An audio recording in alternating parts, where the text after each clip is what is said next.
Rail बंधुओं नमस्कार। मैं सुरेश त्रिपाठी। आज मैं एक्ट अप्रेंटिस की बात करूंगा, उनके दुख दर्द की बात करूंगा और साथ में रीएंगेजमेंट पॉलिसी की बात करूंगा, जो एक लाइन में कहा जाए तो मूर्खतापूर्ण है। वो चाहे मंत्री की हो, चाहे रेलवे बोर्ड के मेंबर्स की हो या सरकार की हो, हर परिप्रेक्ष्य में यह मूर्खतापूर्ण नीति है। क्योंकि जहां लाखों नहीं करोड़ों की संख्या में बेरोजगार युवक हों और लाखों की संख्या में आपके पास skilled double skilled act apprentice की संख्या हो, उपलब्धता हो, वहाँ आप चुके हुए लोगों को रीएंगेज करके आप क्या साबित करना चाहते हैं?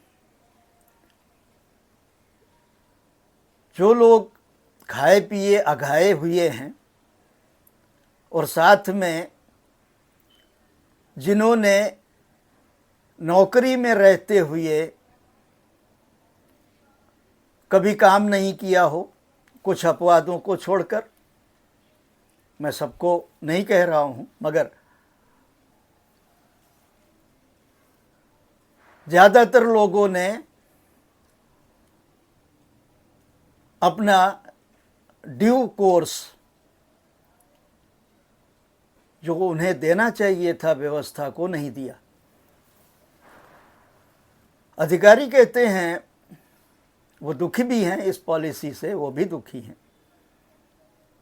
जो मैंने अभी कहा वही वो उन्हीं के शब्द हैं, मेरे शब्द नहीं हैं। मैं केवल माध्यम हूं।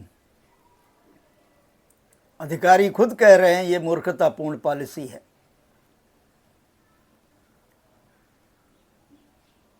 और वो ये भी कह रहे हैं कि 99% लोग जो रीएंगेज होंगे वो केवल और केवल अपने नियर डियर होंगे,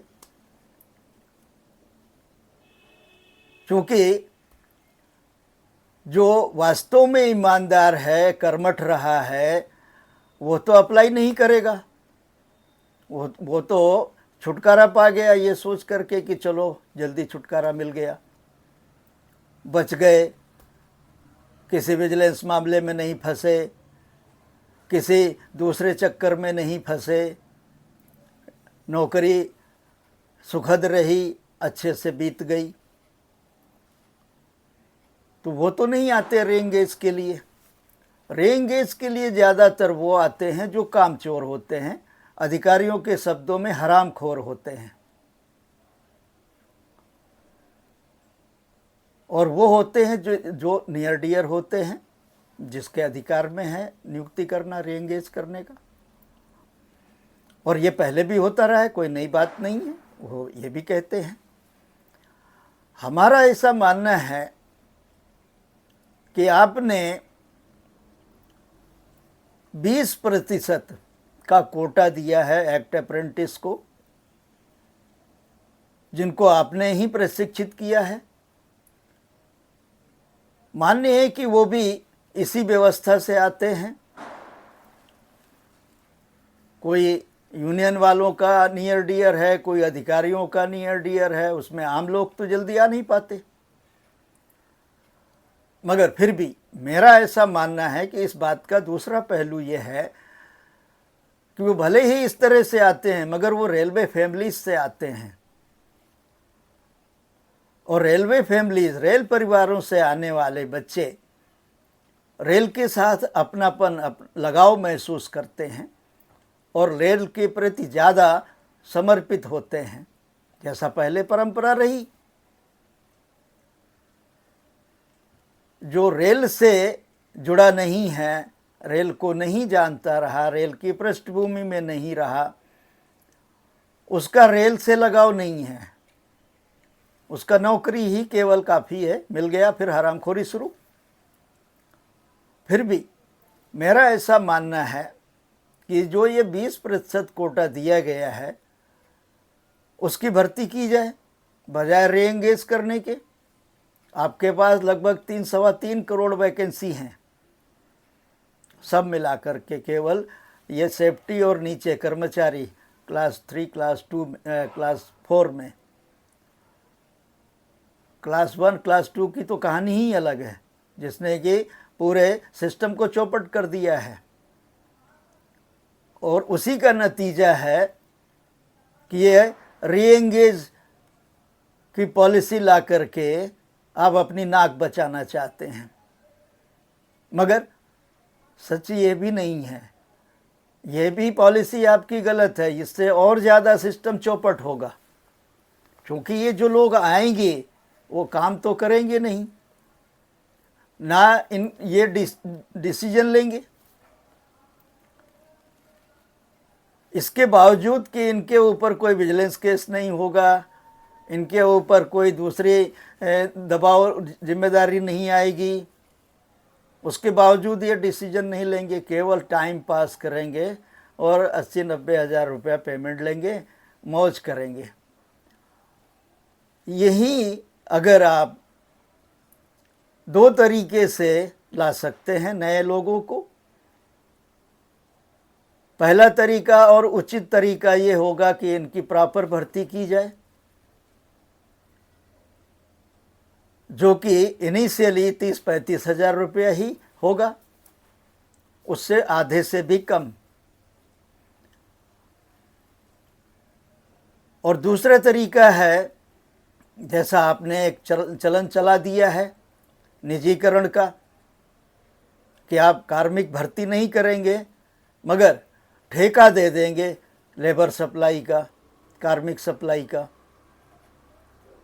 तो ठेकेदार के माध्यम से भी अगर आप देते हैं तो उसमें भी 3 कैटेगरी हैं, skilled, double skilled, non skilled. और उसमें भी न्यूनतम वेतन आपने फिक्स किया हुआ है, उसमें भी ये युवा काम करने को तैयार हैं, तैयार होंगे बहुत सारे।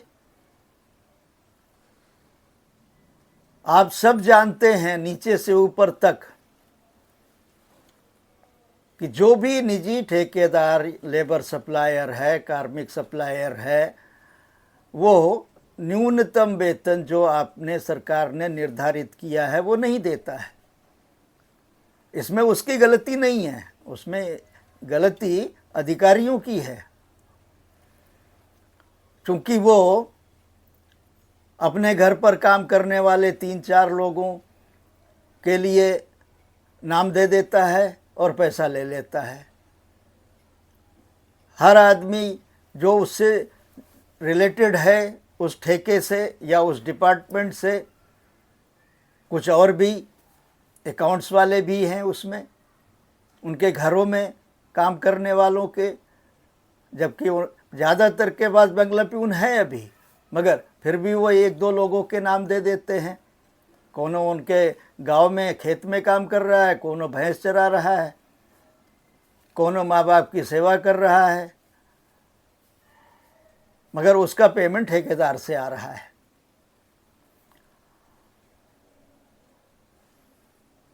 तो इस तरीके से वो न्यूनतम वेतन कैसे देगा? क्योंकि केवल आप कार्मिक के नाम पर अपने उससे उसके वेतन नहीं ले रहे हैं, केवल आप अपना कमीशन भी ले रहे हैं। तो कोई ठेकेदार, कोई सप्लायर अपने घर से नहीं देगा ला करके आपको, ये सब जान रहे हैं। तो ये सिस्टम में करप्शन पैदा करने का एक नया तरीका इस सरकार ने शुरू किया, और ये केवल रेल में नहीं है, ये बाकी मंत्रालयों में भी है।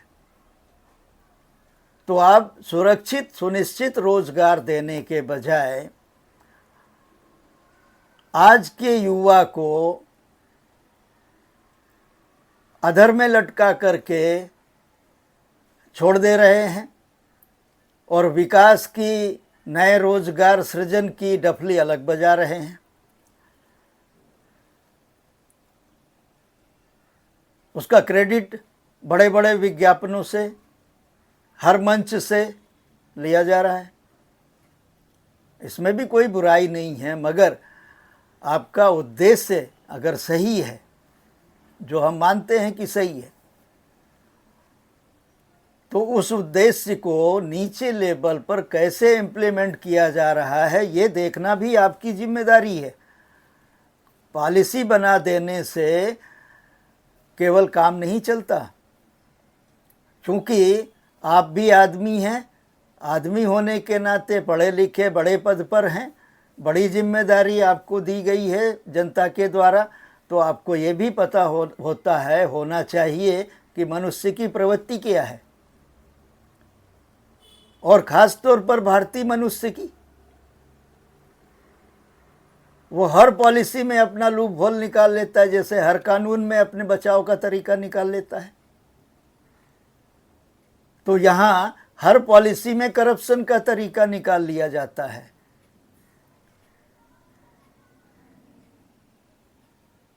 ऐसे में आपसे यानी सरकार से और पार्टी से लोग रुष्ट नहीं होंगे, नाराज नहीं होंगे, तो क्या होगा? इसका मतलब है कि आपके सलाहकार सही नहीं हैं। ये जो ब्यूरोक्रेट आपको सलाह दे रहे हैं, ये वो सलाह दे रहे हैं जिसमें इनका अपना भला छिपा हुआ है, और ये वो सब सोच विचार करके वो सलाह दे रहे हैं, जिससे कि अभी वो कर लें, उसका मज़ा उठा लें, फ़ायदा उठा लें, लाभ ले लें, और बाद में उनकी जो नई पीढ़ियां उनकी जगह पर आएंगी वो भी लेती रहें। यह है इंडियन ब्यूरोक्रेसी की सोच, जिसको काटने में अब तक के पॉलिटिशियन, मंत्री, सरकारें नाकामयाब रही हैं। पार्टियां, राजनीतिक दल या नेता ये समझते हैं कि सरकार वो बनाते हैं। सरकार वो नहीं बनाते, ये गलतफहमी निकाल दीजिए। सरकार ये ब्यूरोक्रेसी बनाती है, क्योंकि उसका मानना है कि इनके मन की थोड़ी बहुत करते रहो, तो 4-5 साल के लिए आते हैं, तो थोड़ा इनको ओबलाइज करते रहो, बाकी चले जाते हैं, फिर दूसरे आ जाते हैं, फिर अपना राज लगातार चलता रहता है। इस तरीके से कैसे काम चलेगा? आम आदमी को रोजगार कैसे मिलेगा? आप कहते हैं नए नए सृजन कितने होंगे? हर आदमी के पास में इतना संसाधन नहीं है। आप जो लोन मुहैया करा रहे हैं उसमें भी करप्शन है, और बहुत सारा लोन नए स्टार्टर के नाम पर, नया रेहड़ी लगाने के नाम पे, रोजगार करने के नाम पे, धंधा व्यापार करने के नाम पर,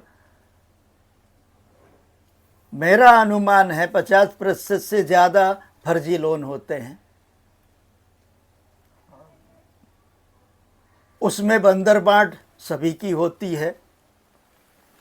जब तक इस व्यवस्था को, इस प्रवृत्ति को नहीं रोका जाएगा, तब तक कोई योजना सफल नहीं होगी। सरकार से, मंत्री से हमारा फिर से ये अनुरोध है, इन तमाम लाखों एक्ट अप्रेंटिस की तरफ से भी, कि इस पर विचार किया जाए और उन्हें रोजगार दिया जाए, बजाय चुके हुए लोगों को रीएंगेज करने के। हाँ, एक बात और है, इनकी जो मांग है कि जीएम पावर में उनकी भर्ती की जाए, नहीं, ये मान्य नहीं है। वो अभी कच्चे दिमाग के हैं, उन्हें पता नहीं है, या उनको किसी ने समझा दिया है, वो संभव नहीं हो सकता। अब लालू का भले कुछ ना हो, मगर जो उसमें 14-15 जीएम और 14-15 पीसीपीओ फंसे हुए हैं, उसमें 2-3-4 लोग जीएम स्तर के सरकारी अप्रूवर बन गए हैं, वो तो शायद बच जाएं, बाकी नहीं बचेंगे। और लालू का और लालू की संतानों का कुछ नहीं होगा, ये भी तय है। ये केवल पॉलिटिकल एजेंडा है जो हमारे आपके लिए एंटरटेनमेंट का एक साधन है और पॉलिटिकल रिवेंज है, ये भी कह सकते हैं।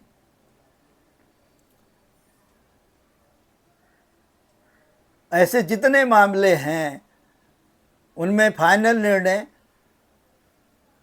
कुछ नहीं होना है, वो एक विषय विस्तार हो जाएगा। इसलिए मैं फिर से अपने विषय पर वापस आते हुए कहता हूँ कि जीएम पावर रिस्टोर नहीं हो सकता, इसमें बड़े मैनिपुलेशन है। सदर्न रेलवे के एक जीएम ने अपने रिटायरमेंट के दिन 50-60 लोगों को भर्ती कर दिया था। मद्रास हाई कोर्ट उसको बहुत अच्छे से, बहुत सीरियस लेने के मूड में था, फिर भी बोर्ड में बैठे उनके कैडर बिरादरी, उनके सगे संबंधी जो रेल में हैं, उन्होंने अपनी सारी तिकड़म लगा करके किसी तरह कोर्ट को संतुष्ट कर दिया और बच गए। ऐसे कितने जीएम ने किया। इस पॉलिसी के आने के बाद जब जीएम के डिस्क्रिशनरी पावर को डाइल्यूट किया गया, उसके बाद भी एक जीएम ने एनईआर में 49 वैकेंसी सब्स्टिट्यूट की भर्ती की और साफ बेदाग बच गए, कुछ नहीं हुआ, वो लाइमलाइट में नहीं है। तो पॉलिटिशियन को आपने टारगेट कर दिया, मगर जो ये उनसे बड़े धूर्त और करप्ट लोग रहे उनको आपने नहीं टारगेट किया। क्यों नहीं किया? क्योंकि उनसे आपकी राजनीति चलती है, वो कहीं ना कहीं आपके फंडिंग मैनेजर होते हैं।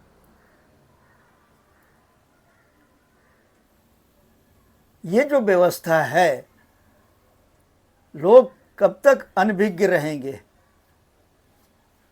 अब सारे लोग, मैक्सिमम लोग साक्षर हैं, पढ़े लिखे हैं, इंटरनेट का इस्तेमाल कर रहे हैं, सोशल मीडिया उनके हाथ में है और अब बहुत तेज़ी से इन सब चीज़ों को वो समझ रहे हैं। हम बहुत दूर तक अगर देखते हैं तो रोंगटे खड़े होते हैं। जिस तरह ब्यूरोक्रेट और पॉलिटिशियन की मिलीजुली लूट इस देश में पिछले 70-80 सालों से चली आ रही है और दूर दराज तक विकास की किरण भी नहीं पहुंची है।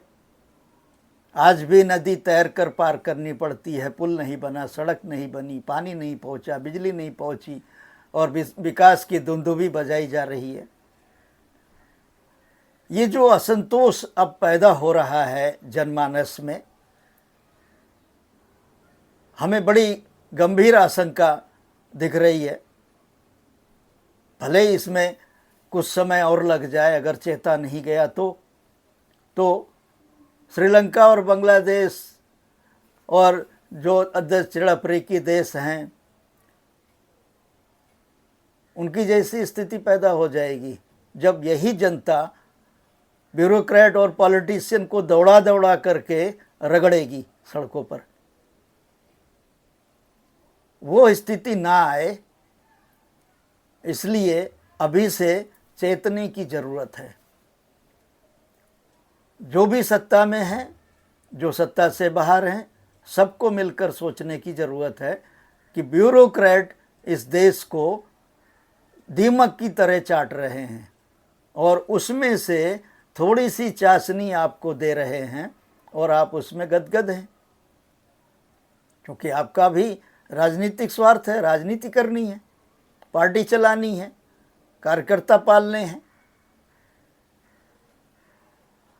तो इन सब स्वार्थों से ऊपर उठ करके सीमित संसाधन में भी चल सकते हैं, सरवाइव हो सकते हैं। ऐसा नहीं है कि पहले पार्टियां नहीं चलती थीं और पहले राजनीति नहीं होती थी, सब कुछ होता था। मगर आज जो स्थिति है कि रोज़गार के लिए युवा सड़क पर है, जहाँ ज़रूरत है वहाँ रोज़गार भर्ती नहीं हो रही, रीएंगेज की करप्ट पॉलिसी बनाई जा रही है, या निजी ठेकेदार को कार्मिक सप्लाई का करप्शन युक्त, भ्रष्टाचार युक्त पॉलिसी लाई जा रही है। इन सब चीज़ों से बड़ा असंतोष पैदा हो रहा है। मैं सरकार को, मंत्री को, व्यवस्था को, सभी ईमानदार अधिकारियों को विनम्र निवेदन करता हूं कि कृपया देश के लिए, व्यवस्था के हित में, जनमानस के लिए और साथ में बेरोज़गार युवाओं के लिए, जो आपके ही बच्चे हैं, उनके बारे में सोचें और व्यवस्था में एक कम से कम थोड़ी नैतिकता को सुनिश्चित करें। बाकी जो आपके भाग्य में है वो तो आपको मिलना है, उसको हम या कोई और कैसे रोक सकता है। विचार आपको करना है, भविष्य आपको तय करना है इस देश का और युवाओं का। बाकी आप जानें। बहुत बहुत धन्यवाद।